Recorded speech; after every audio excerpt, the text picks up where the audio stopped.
उन्होंने लोगों की फलाह बहबूद और भलाई के बेशुमार काम किए। उन्होंने रब किए हुए लोगों के लिए भलाई के काम किए और उनको घर, स्कूल, हॉस्पिटल और उनकी खिदमत को हमारे दिल में आज भी वही जज्बा है उनकी खिदमत के लिए जो अपनी ज़मीनी ज़िंदगी में करते हैं। हमारी दुआ है कि खुदावंद हमारी मसीही कौम में से ऐसे और भी मुकद्दसीन लेकर आए। एक कलाम के मुताबिक अपनी ज़िंदगियों को गुजारते थे और खुदाबाद के कलाम पर अमल करते थे और तमाम कलीसिया में कलाम की खुशखबरी सुनाते थे और खुदा के मुताबिक उन्होंने अपनी ज़िंदगियों को खुदा के सपुर्द किया। और आज ये मुकद्दसीन जिनसे हम दुआएं करते हैं, इल्तिजाएं करते हैं, फरियादें करते हैं और हमारी फरियादें खुदा बाप तक पहुँचाते हैं। हमारे लिए यहाँ तशरीफ आई हैं और वो PMS को मेरी तरफ से आप सबको सलाम। आज PMS के प्रेम ये पाकई मिशनरी सोसाइटी बात शुरू करते हैं इब्तिदा से। खुदा ने बागे अदन में आदम और हवा को बनाया, ठीक है, बनाया ना वहां से। तो जब खुदा ने आदम और हवा को बनाया और उन्हें जिंदगी के खुशी के बाग में रखा और उन्हें कहा कि फलो और बढ़ो और जमीन को मामूल करो, लेकिन एक बात से मना किया और वो क्या था? बाग के दरमियान जो एक दरख्त है उसका फल ना खाना। लेकिन क्या हुआ? उन्होंने खाया और खुदा की हुक्मतुली की और वो खुदा के जलाल से महरूम हुए, यानी खुदा की नाफरमानी की। उस समय जब खुदा ने जब आदम को बनाया था तो आदम और हवा को बनाया तो वो बहुत खुश था, लेकिन जब उनकी नाफरमानी की वजह से उनके दरमियान एक जुदाई आई तब भी खुदा अपनी मोहब्बत से मजबूर था। उसी समय उसने एक वादा किया कि अगर औरत के बाइस गुनाह दुनिया में आया तो औरत के बाइस ही निजात भी दुनिया में आएगी। इसी तरह खुदा ने उसी लम्हे एक किस्म का एक प्लान, एक मिशन बना दिया और वादे के मुताबिक कई साल गुजरने के बाद क्या हुआ? खुदावंद यीशु मसीह इस धरती पर आए ना और कुमारी मरियम से पैदा हुए। जब वो इस धरती पर आए तो आप देखें कितना प्यारा यीशु, वो अपनी जिंदगी में जो कुछ भी था हमेशा देता ही रहा ना। अंधों को आंखें देता, लंगड़ों को चलाता, मुर्दों को जिंदा करता ना, बहरों को क्या करता? बिल्कुल, तो यही चीज थी, वो हमेशा देता ही रहा। उसने अपने खुदा के मिशन को जो वो दुनिया के लिए निजात बनकर आया था उससे वो मुनकर नहीं हुआ, बल्कि उस मंसूबे को पूरा किया। इसी तरह जब वो सलीब पर था, दुख उठाया, अपने गुवाहियों के मुताबिक, पेशन गोइयों के मुताबिक हर चीज पर पूरा उतरा, तो क्या हुआ? उसके मुताबिक वो तीसरे दिन जी भी उठा दुख सहने के बाद। तो आपको पता है कि खुदावंद यीशु मसीह जब आसमान पर जाने लगे तो उसने अपने शागिर्दों को जमा किया। हाँ, सारे जमा थे। तो आसमान पर जाते वक्त क्या कहा था? एक जिम्मेदारी दी थी, एक रिस्पॉन्सिबिलिटी दी थी। वो क्या थी? जाओ और सारी दुनिया को मेरे शागिर्द बनाओ। वही जिम्मेदारी खुदा ने हम सबको सौंपी है। आते हैं कि खुदा ने अपने 12 शागिर्दों में से किसे अपना जानशीन चुना था? किसे जिम्मेदारी दी थी? पतरस को ना। पतरस से कहा था तू कैफा है और मैं कैफा पर, यानी तू चट्टान और मैं चट्टान पर अपनी कलीसिया बनाऊंगा। तो उनकी जगह पर अब पापे आजम है। पापे आजम के बाद खुदावंद के उस निजात दहिंदा का मिशन जो आसमान पर जाने वक्त हमें सौंप कर गए, पापे आजम उसे पूरा करते हैं। पापे आजम के बाद पूरी एक तरतीब है जो खुदावंद के इस निजात के मिशन को पूरा करती है और हम तक पहुंचती है, यानी पापे आजम के वही फरमान के मुताबिक फिर सफीर और फिर इस तरह। ठीक है, तो आइए अब हम अपने 4 सोसाइटीज जो खुदा खुदा की तरफ से पापाई मिशन के मुताबिक हमें मिली, कैसे स्टार्ट हुई। पापे आजम से जो मिशन हम तक पहुंचा वो नुमाइंदगी करना है हमारे बिशप साहब की, जो हमारे दरमियान हमारे पास वानी चौपान मौजूद हैं, ठीक है। उसके बाद हमारी 4 सोसाइटीज हैं। आज आप जानेंगे कि निजात दहिंदे का मिशन किस तरह हम लेकर चल रहे हैं। हम सबको समझने की जरूरत है कि इस निजात दहिंदे के मिशन के लिए पापाई सोसाइटीज 4 सोसाइटीज हैं। उनके नाम क्या हैं, उनकी इब्तिदा कैसे हुई और इन सोसाइटीज के बानी कौन थे, सोसाइटीज का मकसद क्या था, मेरा मिशन क्या है और खुदा ने मुझे इस धरती पर क्यों भेजा है, ये हम जानेंगे। तो आइए सबसे पहले हमारी ये 4 सोसाइटीज हैं। अगर आपको शायद दूर से जो नजदीक है वो देख सकते हैं। पहली सोसाइटी शायद पापाई सोसाइटी ब्राइट शायद ईमान, ये सोसाइटी है। और इस सोसाइटी को की इब्तिदा कैसे हुई,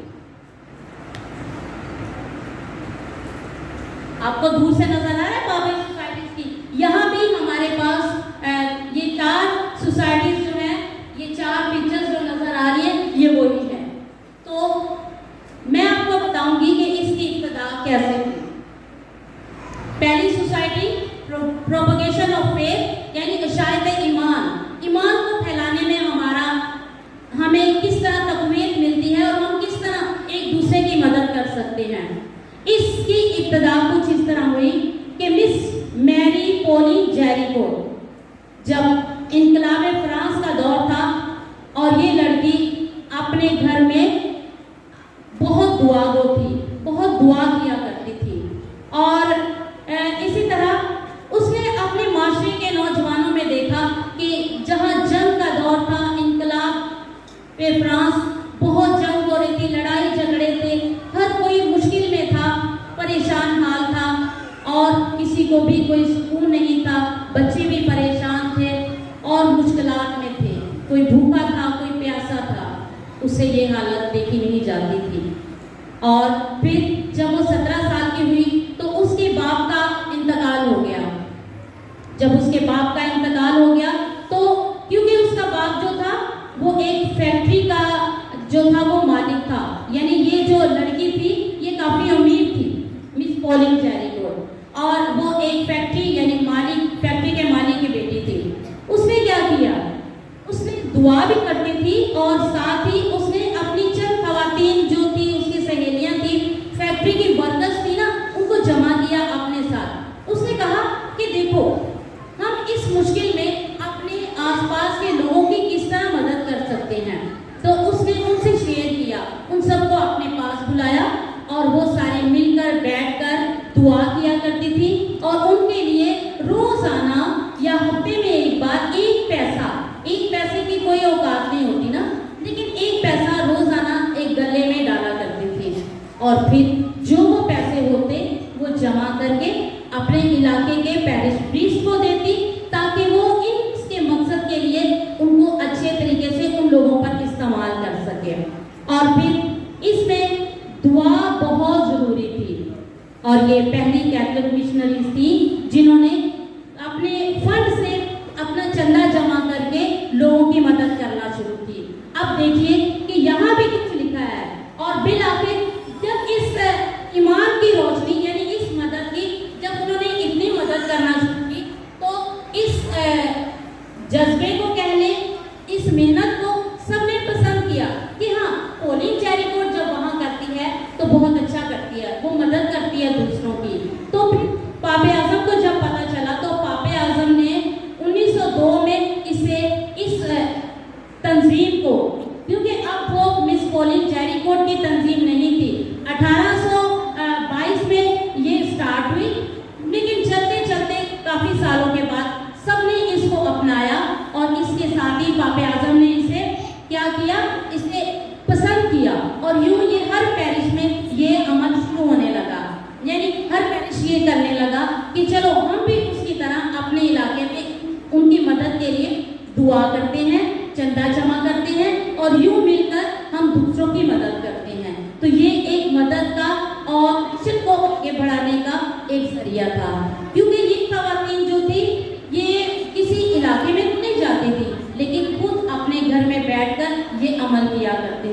और पापे आजम ने जब इसे अपने पापाई दर्जा और सरपरस्ती में लिया तो इसका मकसद कुछ ये था कि इस पापाई सोसाइटी का मकसद पूरी दुनिया में इशारत ईमान और अंजीली बशारत को फरोग देना। ये सोसाइटी आलमगीर और मकामी सतह पर मिशनरी खिदमत और बेदारी को उजागर करती थी ताकि इससे लोगों में मिशनरी जज्बा बढ़े और वो खुदा के कलाम से आशना हो सके, ताकि कलीसियाओं में गहरा रूहानी दुआया और ताउन मजबूत माली ताउन होता है ना, क्योंकि हर कोई ईमानदार तो होता है लेकिन बाज़ औक़ात कुछ बच्चे ऐसे भी होते हैं जो बहुत इंटेलिजेंट होते हैं, उनके पास वसाइल नहीं होते आगे बढ़ने के, आगे जाने के, लेकिन जब कलीसिया के पासबान ये देखते हैं तो वो उनकी मदद करते हैं। इसी तरह जाते तो वो देखते हैं कि क्या देखते थे कि कुछ बच्चे बेचारे नंगे पंगे तबाही के दौर में, किसी के कपड़े नहीं, किसी के चड्डी नहीं, किसी का कमीज में है, हाँ, और कुछ बच्चे तो भूखे प्यासे थे और ऐसे ही मर रहे थे खुराक की कमी के बायस। कुछ माएँ जो थी उनको देखा नहीं जा सकता था, जो माएँ माँ बनने वाली होती थी वो ऐसी हालत में भी बहुत मजबूर थी और वो या तो मर जाती थी या फिर बहुत मुश्किल में होती थी। इतनी मुश्किलात देखकर बिशप साहब जो थे उन्हें बहुत दुख होता था। उन्होंने वो दुआया थे, बहुत दुआ किया करते थे। उन्होंने खुदा से कहा, खुदाया मेरी मदद करो, मुझे बताओ मैं क्या कर सकता हूँ, तूने मुझे इस धरती पर भेजा है तो मुझे बताओ मैं इनके लिए किस तरह जिंदगी बन जाऊँ। और खुदा उसके साथ था, खुदा के रूह ने उसकी मदद की, यानी बिशप साहब की। और फिर उन्हें क्या याद आया? पॉलिन जेरी को याद आया कि देखो एक नौजवान लड़की होकर मिशनरी काम में इतना हाथ बटाती है, इतना काम चला रही है। मोहल्ले के बच्चों को जो गली कूचों में बिखरते इधर उधर भटकते फिरते थे और नौजवान तो बुरी आदतों में तबाह हो चुके थे, गुनाह की जिंदगी में दब चुके थे, बेहद दूर निकल चुके थे, उनकी रूहें मान पड़ चुकी थी। मिलाकर बिशप साहब ने इन छोटे छोटे मासूम फूलों को जमा लिया। होली का मतलब क्या है? पाकीज़ा ना, पाकीज़ा और चाइल्डहुड बचपन। तो यूं कह लें कि हम जब इसको खूबसूरत लफ्जों में परोएं तो कहते हैं कि होली चाइल्डहुड फूलों की खूबसूरत माला पाकीज़गी की। और जब पाकीज़गी की बात आती है तो बात निकलती है खुदा तक जाती है। खुदा पाक और पवित्र है। इसका मकसद देखिए कि पापे आजम ने 1922 में जिस तरह शायद ईमान को एक सोसाइटी पापाई सरपरस्ती में लिया, होली चाइल्डहुड को भी इसी तरह अपनी सरपरस्ती में लिया, ठीक है। और फिर इसका मकसद क्या था? अब गौर से सुनिएगा, सुन रहे हैं? इस पापाई सोसाइटी का मकसद था कि बच्चों में इनकी छोटी उम्र से मिशनरी जज्बा पैदा करना। क्यों? क्योंकि बिशप साहब ने छोटे छोटे बच्चों को जमा किया था और जो ईमान कभी छोटी उम्र में बोया जाता है वो बूढ़े होने तक खत्म नहीं होता, ठीक है। छोटी उम्र में मिशनरी खिदमत और जज्बे को बेदार करना है ताकि वो बड़े होकर अपनी शख्सी और जमायती जिंदगियों के जरिए अंजील मुकद्दस की खुशखबरी फैला सकें। इस सोसाइटी में 5 साल से लेकर 14 साल के बच्चे शामिल होते हैं, ठीक है। होली चाइल्डहुड में कितने साल के बच्चे होते हैं? 5 साल से, ठीक है, 14 साल की उम्र के बच्चे इस सोसाइटी में हिस्सा लेते हैं। इनमें गहरे जज्बे, गहरी जिम्मेदारी, बामी तावन और बाकायदा दुआ का बीज बोया जाता है। इस सोसाइटी का निस्बत है बच्चे बच्चों के मददगार हैं, क्योंकि नाम से जाहिर है, आप यहाँ भी देख सकते हैं चिल्ड्रन हेल्पिंग चिल्ड्रन, यानी बच्चे बच्चों के मददगार हैं। बच्चों को अभी से इस ईमान में उनको सिखाना ताकि दुनिया भर के तमाम बच्चे एक दूसरे की माली मदद करके इनमें मोहब्बत की तहजीब को फरोग दें, ठीक है। तो इसका मकसद आप समझ गए? 2 सोसाइटीज का मकसद समझ गए, मिस पॉलिन जेरिको और बिशप चार्ल्स डी फोरबैन, ये 2 सोसाइटीज हैं, बुलाहट और खिदमत। अब देखिए कि मिशनरी काम के लिए, ईमान की इशाअत के लिए जो पॉलिन जेरिको की सोसाइटी है वो काम कर रही है ना, ठीक है। और बच्चों को ईमान में मजबूत करने के लिए होली चाइल्डहुड अपना काम अंजाम दे रहा है।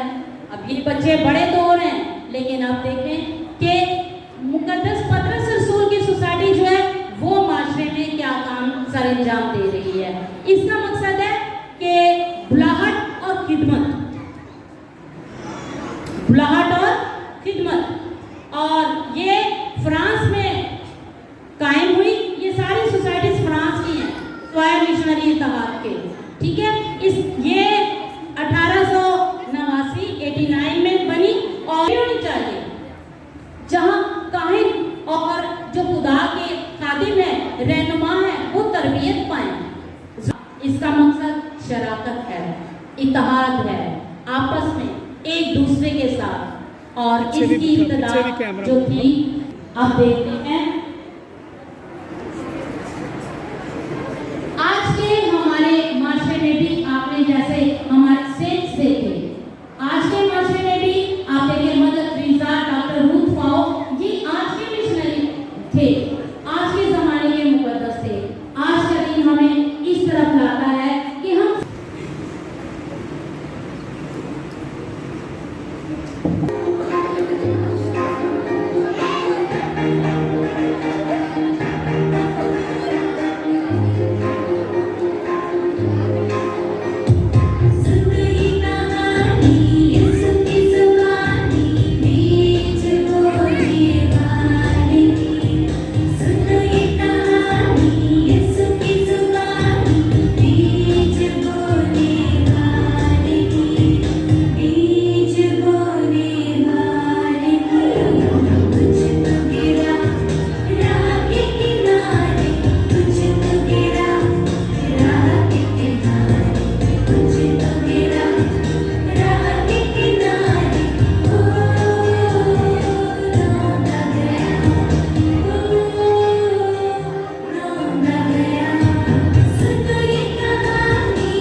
तमाम मुकद्दसीन की ईद मुबारक हो।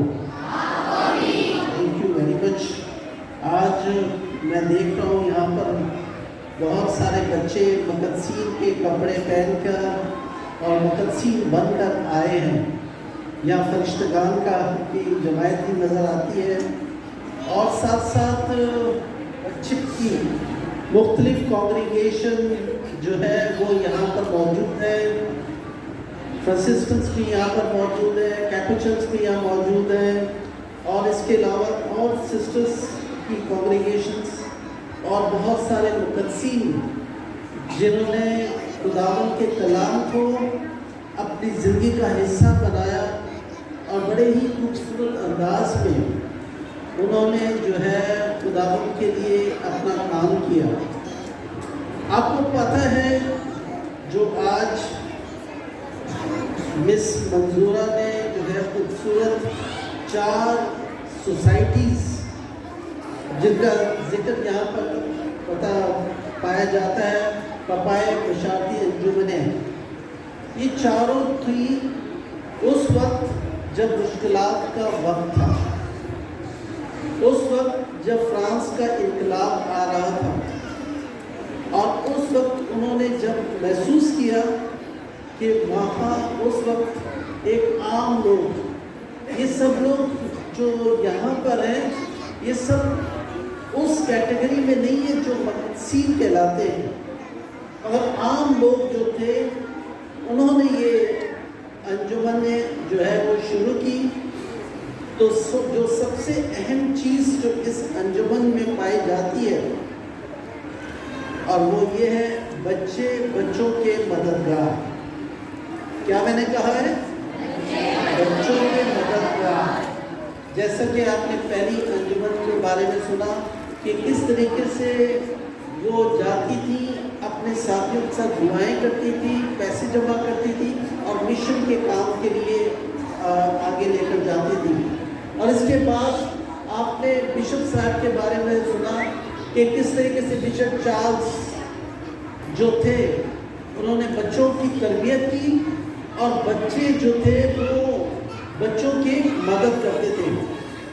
और उन्होंने जो बच्चे फ्रांस में थे वो लोग जो बच्चे जो चीन में पाए जाते थे और जो मुश्किलात का शिकार थे दूसरी आलमी जंग की वजह से और पहली आलमी जंग की वजह से, तो उन्होंने क्या किया कि अपने पैसे जमा किए और वो पैसे जो है उन बच्चों के लिए भेजे जिनके पास नहीं थे, जिनके पास तालीम नहीं थी, उनके लिए ये पैसे भेजे गए। और आपको मैं बताना ये चाहता हूँ कि जब हम मिशन संडे या फिर हम ख़ास तौर पर PMS का दिन मनाते हैं तो जो पैसे हम जमा करते हैं यहाँ से कलीसिया से वो हम खुद नहीं रखते, वो सब पैसे जो है पोप साहब के पास जाते हैं और पूरी दुनिया से बच्चे जो हैं और कलीसिया जो है वो पैसे जमा करती है और एक जगह जमा करती है। और जब एक जगह जमा करते हैं तो फिर उन मुल्कों में जहाँ पर बच्चों के पास पढ़ने के लिए किताबें नहीं हैं, वहाँ पर जहाँ बच्चों के पास अपने मतलब कि यूनिफॉर्म या खाने के लिए जो खुराक नहीं है, कपड़े नहीं है, ये अंजुमन जो है वहाँ से पोप साहब के पास से फिर भेजते हैं और वो पैसे जो है वो इन मकासद के लिए इस्तेमाल किए जाते हैं। हमारी डायसिस में भी ये पोप साहब की जो अंजुमनें हैं, 4 अंजुमनें हैं, इनमें से इनके पैसे हमारे पास भी आते हैं। आप कहेंगे वो कैसे, मैं आपको बताना चाहता हूँ। वो पैसे जो हम हासिल करते हैं, एक तो सेमिनरी जो ब्रदर स्टडीज़ कर रहे हैं, आपने पता है कि मिर्को खास में सेमिनरी है और उस सेमिनरी में हमें बगैर पैसों के तो ब्रदर नहीं बन सकते ना, उसके लिए तो बहुत खर्चा चाहिए। प्रोफेसर्स जो आते हैं उनको पैसे देने पड़ते हैं और जो उनके रहने के लिए, उनके खाने के लिए, बिजली के लिए, तालीम के लिए, ट्रैवलिंग के लिए, मेडिसिन के लिए, सब कुछ लाखों की तादाद में पैसा खर्च होता है एक ब्रदर के लिए। और जब वो ब्रदर बन जाता है तो बहुत पैसा खर्च करने के बाद उसे बनाया जाता है। तो वो पैसा जो है हम सेमिनरी पे लगाते हैं। सब पैसे वहाँ से नहीं मिलते, थोड़े से पैसे वहाँ से मिलते हैं जो हमारा हिस्सा छोटा सा दिया जाता है। मगर इसके अलावा भी बहुत सारी पैसों की ज़रूरत होती है। तो बिशप क्या करते हैं, वो फिर जाकर किसी और से मांगते हैं। किसी ख़ानदान जो है, कई ख़ानदान ऐसे ख़ानदान भी हैं जो अच्छे हैं, जो क्या करते हैं, वो सेमिनरी के लिए पैसे देते हैं कि जी हम एक स्टूडेंट, एक ब्रदर के लिए हर महीने जो है इतने पैसे दे देंगे। एक ब्रदर का जो खर्चा जो आता है वो 8,000 से 10,000 तक का आता है एक महीने का। तो कुछ खानदान ऐसे हैं जो मेरे राब्ते में हैं, वो कहते हैं ये आपके लिए ब्रदर्स के लिए है कि जो एक ब्रदर को हम अडॉप्ट करते हैं, मतलब कि जिसका खर्चा जो है हम बर्दाश्त करेंगे। जब मैं भी ब्रदर था तो माल्टा से एक बुजुर्ग खातून थी, उसने मुझे अडॉप्ट किया और कहा कि मैं इस ब्रदर के लिए पैसे भेजूंगी। किसी और ने किसी और ब्रदर के लिए पैसे भेजे, वो हमारे हाथ में पैसे नहीं आते थे, वो फादरों के पास जाते थे और उससे तालीम जो थी ब्रदर की वो अंजाम होती थी। इसलिए आपको भी ये पता होना चाहिए कि एक फादर को बनाने के लिए लाखों रुपया चाहिए और फिर जाके एक फादर जो है वो बनता है। दूसरी बात जो डायसिस में आते हैं, आपको पता है कि हॉस्टल है हमारे पास बच्चों की। अभी 5 हॉस्टल जो है वो हैदराबाद डायसिस में चल रहे हैं। नवाबशाह में लड़कियों का हॉस्टल है, कंडोला यार में लड़कों का और लड़कियों का, जिसमें पार्करी और कच्ची जो बच्चे हैं वो लड़के भी हैं लड़कियाँ भी हैं, वो वहाँ रहते हैं। फिर मिरपुर खास में एक हॉस्टल है जहाँ पर लड़कियों का हॉस्टल है, और एक नगर पार्कर में हॉस्टल है। ये 5वां हॉस्टल है जहाँ लड़के रहते हैं, जहाँ 50 के करीब वहाँ लड़के हैं। तो ये इतना खर्चा वो तो नहीं देते ना। जब हम पूछें कि भाई पैसे दो, भाई आपने एजुकेशन हासिल करनी है, दिन रात वहाँ रहना है, बिजली इस्तेमाल करनी है, खाना उनको देना है, मेडिकल देनी है और बहुत सारी चीज़ें देनी है, तो उनके पास नहीं है। फिर ये अंजुमनें जो है ये हमारी मदद करती है, ये हमें पैसा देती है कि क्या ये पैसा आप लें और इन हॉस्टल्स को चलाएं। और ये इतना ज़्यादा पैसे नहीं देती, मैं फिर बताना चाह रहा हूँ आपको, ये बड़े महदूद किस्म से थोड़ा पैसा देती हैं। अगर मिसाल के साल का है तो हो सकता है 3 या 4 महीने के जो पैसे जो है वो वहाँ से मिलते हैं, बाकी बिशप को खुद देने पड़ते हैं, खुद इंतज़ाम करना पड़ता है ताकि ये पूरा साल जो है वो कुछ फीस ली जाए उनसे, और कुछ जो है बिशप जो है डायसिस की तरफ से या लोगों की तरफ से मांग कर उसे पूरा किया जा सके। इसके अलावा मिशन के लिए भी जो है, मिशन के कामों के लिए जब होता है कि मिशन के लिए जाना, मिशन के लिए खिदमत करना, ये भी इसी अंजुमनों का काम है। और लोग जो हैं जब पैसे देते हैं तो हम उस मिशन को, जो आप चंदा देते हैं, जो चंदा आपका हमारे पास आता है, देखिए ये बिजली जल रही है, और हम जो फादर्स यहाँ पर रहते हैं उन्हें भी ज़िंदगी गुजारनी है और रहना है। जो कैटेकिस्ट हैं उन्हें भी खर्चा उनका भी देना है। इसके अलावा टैक्सेस जो है ज़मीनों के, वो तमाम चीज़ें देनी है। ये तमाम खर्चा निकाल कर भी पूरा नहीं पड़ता है। इसके अलावा फिर बिशप जो है वो उनके लिए बंदोबस्त करता है ताकि जो है वो कुछ पैरिश, ऐसे पैरिश हैं जो खर्चा बर्दाश्त कर लेते हैं, कुछ पैरिश जो है जिन्हें 90% से 100% हमें देना पड़ता है। ख़ास तौर पर मैं आपको बताना चाहता हूँ, आज थोड़ी सी बात मैं करना चाहता हूँ, थोड़ी सी ज़्यादा हो जाएगी। वो ये है कि जो मिशन के जो पैरिशेस हैं वहाँ पर तो हमें कोई चंदा मिलता नहीं है। अगर फादर जो है 3,000 रुपया या 2,000 रुपया खर्च पेट्रोल करके वहाँ पहुँचता है तो वहाँ से 50 रुपये चंदा होता है या 40 रुपये चंदा होता है, इसके अलावा कुछ नहीं होता। फादर को खुद अपनी जेब से पैसे देकर कई बार वहाँ पर आना पड़ता है और बातमास और दूसरी चीज़ें करनी पड़ती हैं। तो मेरा बताने का मतलब ये था कि बहुत बड़ी तादाद में ऐसे पैरिशेस हैं जो जिन्हें अगर हम मदद ना करें तो वो नहीं चल सकते। सिर्फ 1 या 2 पैरिशेस ऐसे हैं जो अपने पाँव पे खड़े हैं, जैसे हैदराबाद का पैरिश है वो अपने पाँव पे खड़ा है, सेंट एलिज़ाबेथ पैरिश है ये थोड़ा अपने पाँव पे खड़ा है, मगर दूसरे पैरिशेस हैं उन सब की मदद करनी पड़ती है।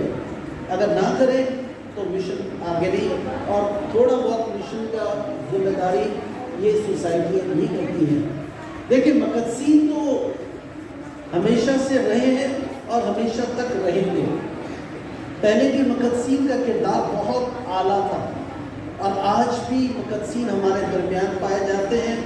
हम सबको बुरा भला नहीं कह सकते, सब बुरे लोग नहीं है, बहुत अच्छे लोग हैं हमारे दरमियान, बहुत अच्छे ख़ानदान हैं जो मिशन के खिदमत के लिए। देखें आप अपने घर, कल भी मैंने देखा दुक्तराने मरियम की बहनें वहाँ पर 6 नंबर पहुँची थी, सब की सब वहाँ थी, आज भी वो मौजूद हैं।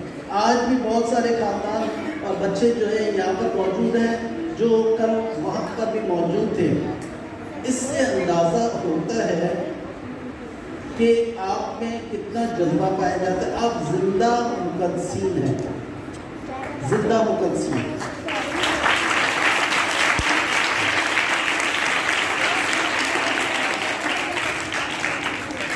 ये मसीहत की मौजूदगी जो हमारे दरमियान पाई जाती है, ये सिर्फ बिशप या फादर्स या सिस्टर या मुनाद साहिबान की वजह से नहीं है, ये आप लोगों की वजह से भी है। आप अपने मिशन को, खुदावंद के ईमान को अपने दिल में रखते हैं और फिर उस मिशन को आगे बढ़ाते हैं। मैं अप्रिशिएट करना चाहता हूँ फादर जमील, फादर पूरी टीम को, जिन्होंने ये सोचा उन्हें कि बहुत अच्छे बच्चे हैं और उनके वालिदैन भी आज बड़े शौक से आए हैं ताकि वो अपने बच्चों को देख सकें इस लिबास में और इस कॉस्ट्यूम में जो इन्होंने पहने हुए हैं। मुझे यकीन है कि इन बच्चों में से बहुत सारे बच्चे जो हैं वो मुस्तकबिल के हीरो बनेंगे। इन बच्चों में से बहुत सारे बच्चे जो हैं ये मिशन के काम को और ज़्यादा आगे लेकर जाएंगे। और जैसे मंजूरा ने बड़े खूबसूरत अंदाज में ये तमाम चीज़ें बयान की हैं, मुझे यकीन है कि ये मिशन का काम जो हमारे बाप दादा ने शुरू किया था इस धरती पर, इस मिशन के काम को हम और आगे बढ़ाएंगे अपनी मोहब्बत से, अपने किरदार से और सबसे बढ़कर अपने ईमान से। क्या आप यकीन रखते हो, आपका ईमान है कि खुदावंद का ये कलाम जो है, खुदावंद के लिए तमाम मिशन है जो चर्च है वो आगे बढ़ेगा? ज़रूर बढ़ेगा, क्योंकि हमारे दरमियान इस किस्म के ख़ानदान और ऐसे बच्चे पाए जाते हैं। Thank you once again fathers, आपका, मुनाद साहिबान आपका और तमाम कलीसिया आपका, कि आज के दिन जो बहुत बहुत शुक्रिया, मुबारकबाद आपको। Thank you.